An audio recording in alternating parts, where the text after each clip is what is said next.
as far as, I just lost my train of Give me a second, we'll start over. They're never level. So we're gonna get the bending now.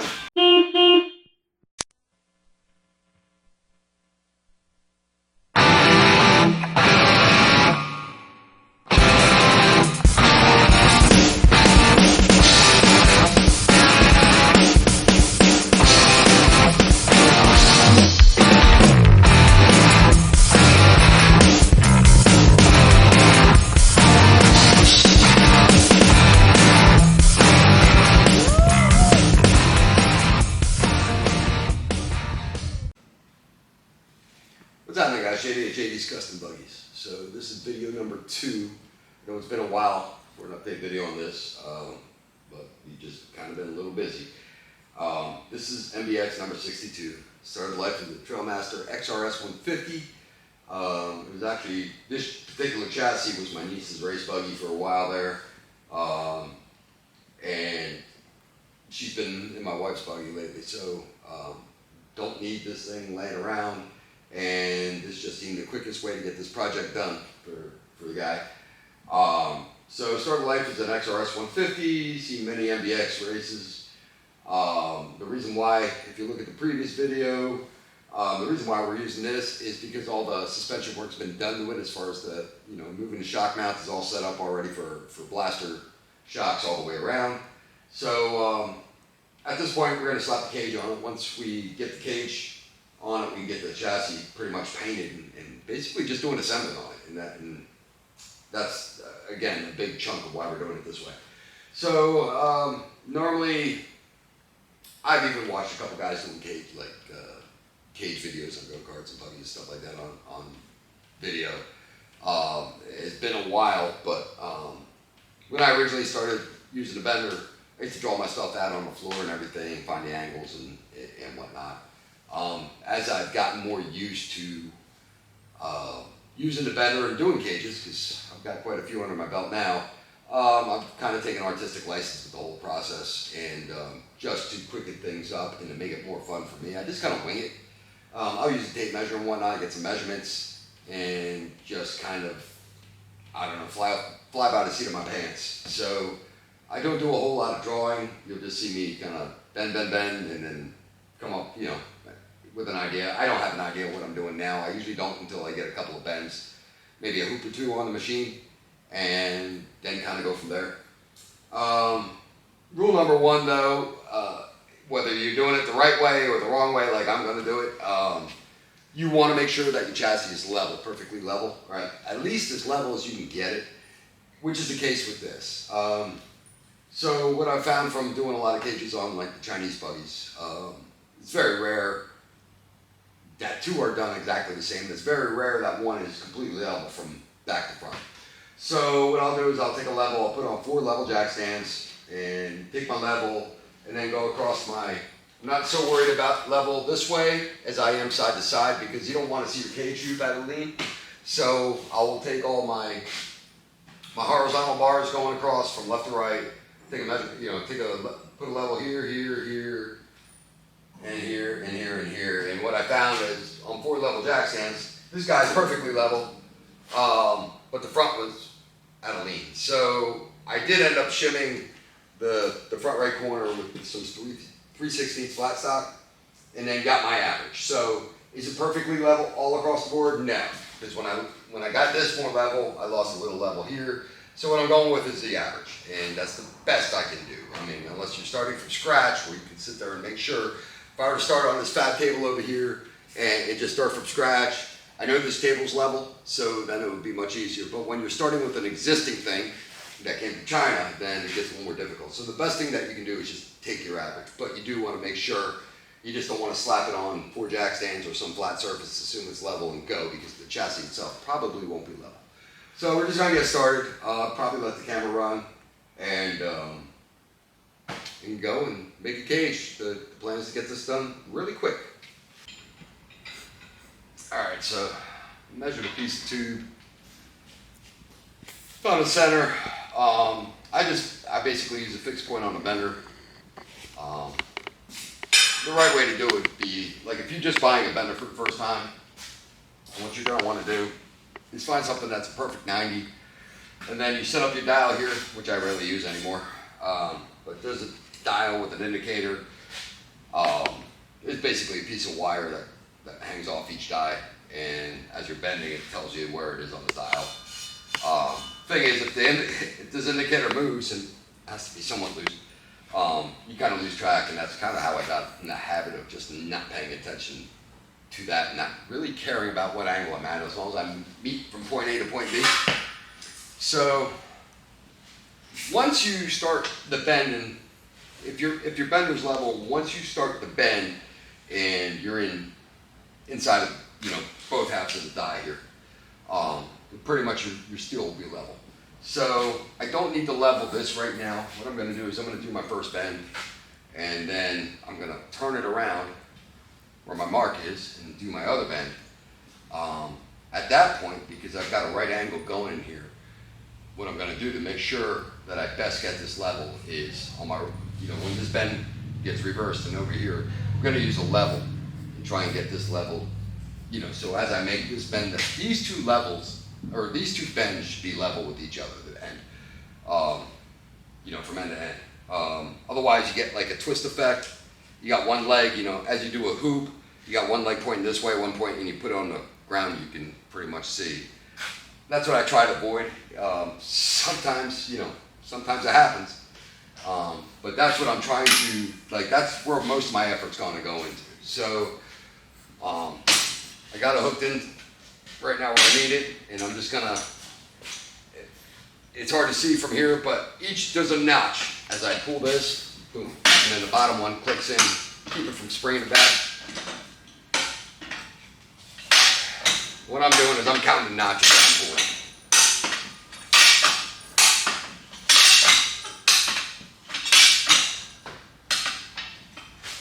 Okay. So I'm going to pull my pin so I can get more angle. Now I've already seen that I didn't do this exactly how I intended it in my mind, but I'm going to roll with it and see where I end up.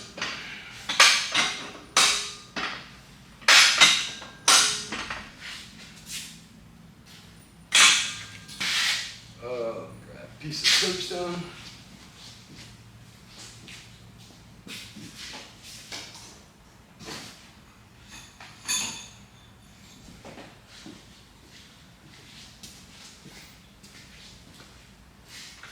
Non-conventional bending 101. So I'm marking that notch right there, and I'll put a number 2 next to it on the one arm here, and that tells me that I'm in the second pin, and that's the notch I stopped at.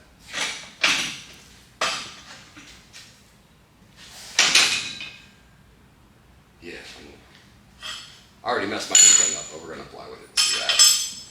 If I can't use it for what I intended it for, I will use it somewhere else.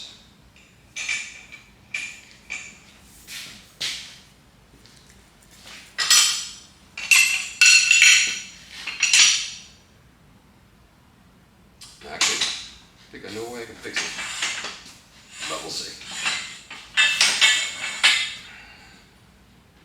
Alright, because the mark is on the wrong side of the tracks now because I'm rolling this over, I'm going to just bring it over to the other side. Eyeball here.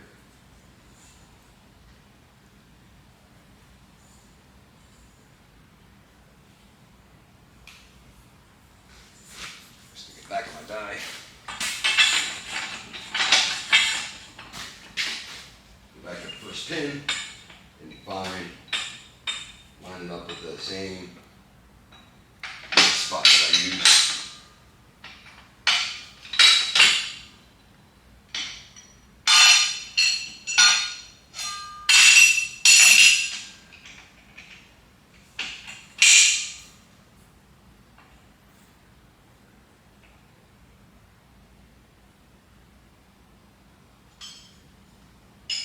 Get it tight enough that I can let go of it without swinging up and down. Okay, now I'm putting a level on it.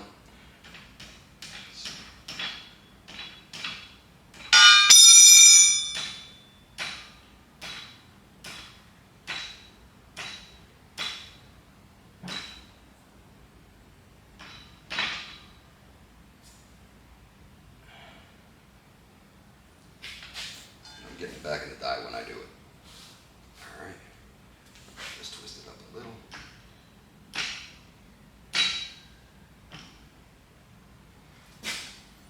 Okay, so I'm putting pressure on it right now. I want to, I want it to actually be in the groove where it needs to be. And my level.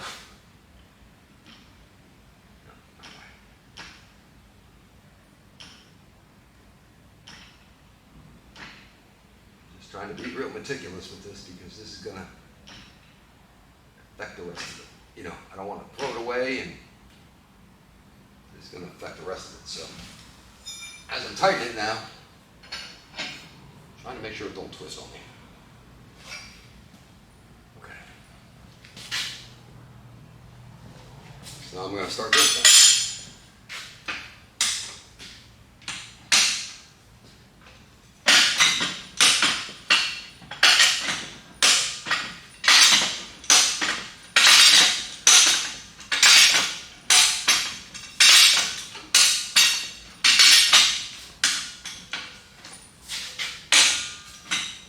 Second hit.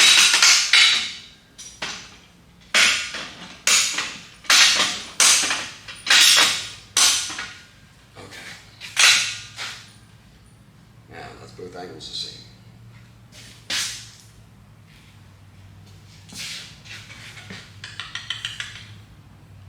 Now I'm just going to go see how this looks on the buggy and then adjust the height of it. Where I said I think I screwed up is I actually wanted the bend to begin. I should have measured a little bit more closer to the end of it. So now I'm just gonna, like I said, I'm winging it. So I'm just gonna see how this looks. Let's see how I feel about it and go from there. And first thing I'm gonna do is put it on the floor and hope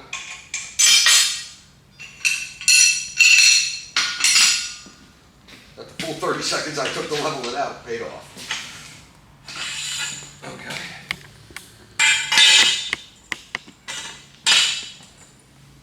Not bad. I mean, it's not perfect, but it's not bad. So you can see what I'm talking about. A little bit there. Probably if I had a fancy machine, I could do a little better. All right, so.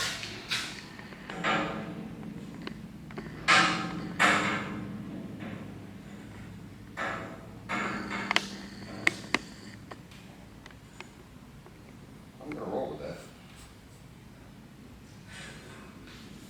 And so I was kind of guessing that I needed to be 24 inches total. So I might trim some up. When I trim the bottom off, it'll bring the ends in and get me closer.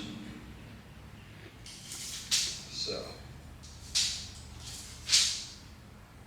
in my mind, I got about 3 inches to play with because it's saying, let's see. I got almost 27 inches, so I can knock a couple inches off the side here. Not going to bring me in enough, so what I'm thinking of doing, I don't want to do this.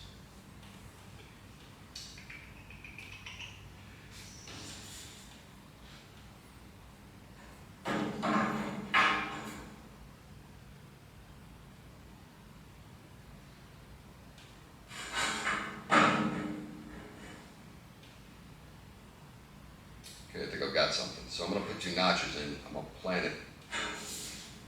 It lines up with these 2 bars here. So what I think I'm going to do is get a little fancy, put some notches in. I'm going to put this at a slightly leaning forward angle to make it a little sporty. So, get notches on it.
humid day today in Florida.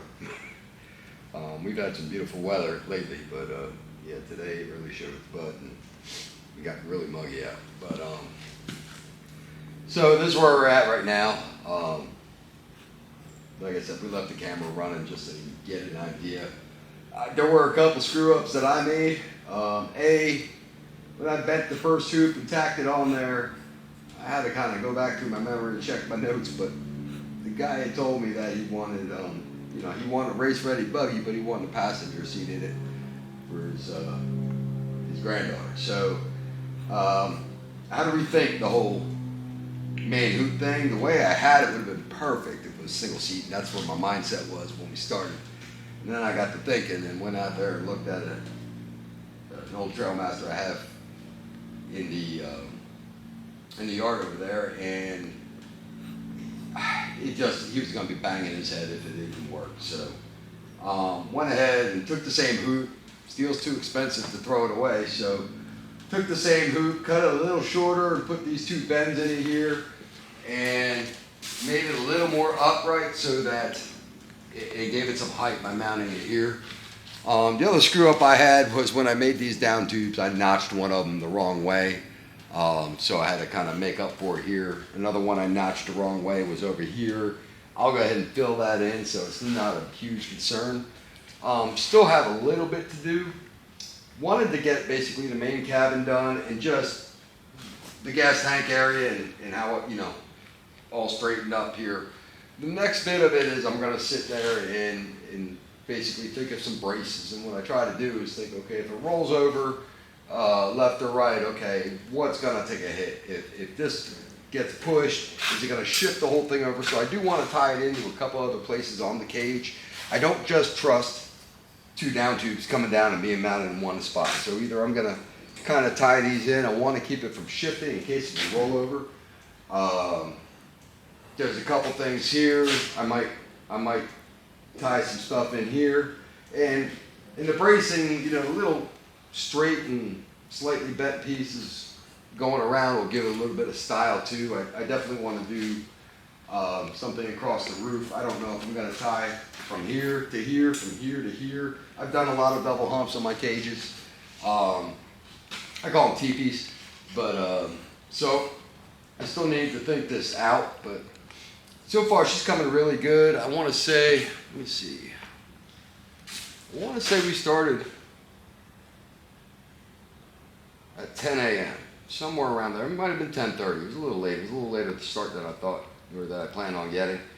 And right now it's just under 4 o'clock. It's 3:55. So we did go backwards a couple spots. The main hoop. And once I seem to get this hoop and the roof hoop done, then it all kind of falls together. And I think the biggest struggle I have with it is just trying to do something different than the last time.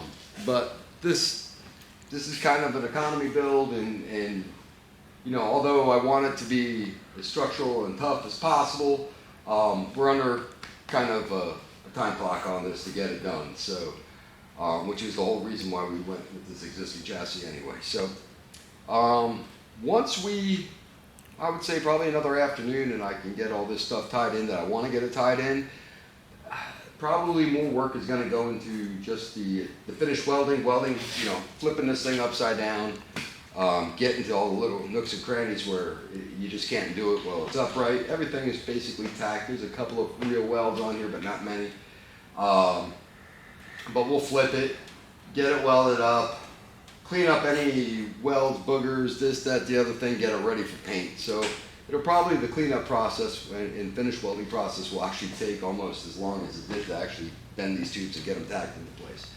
Once that's done, clean it up, get it primed, get it painted, and then it should be like a fairly straightforward just assembly build. Like I said, all the stuff that I would normally cut up and change on the frame, shock mounts, this, that, the other thing have already been done.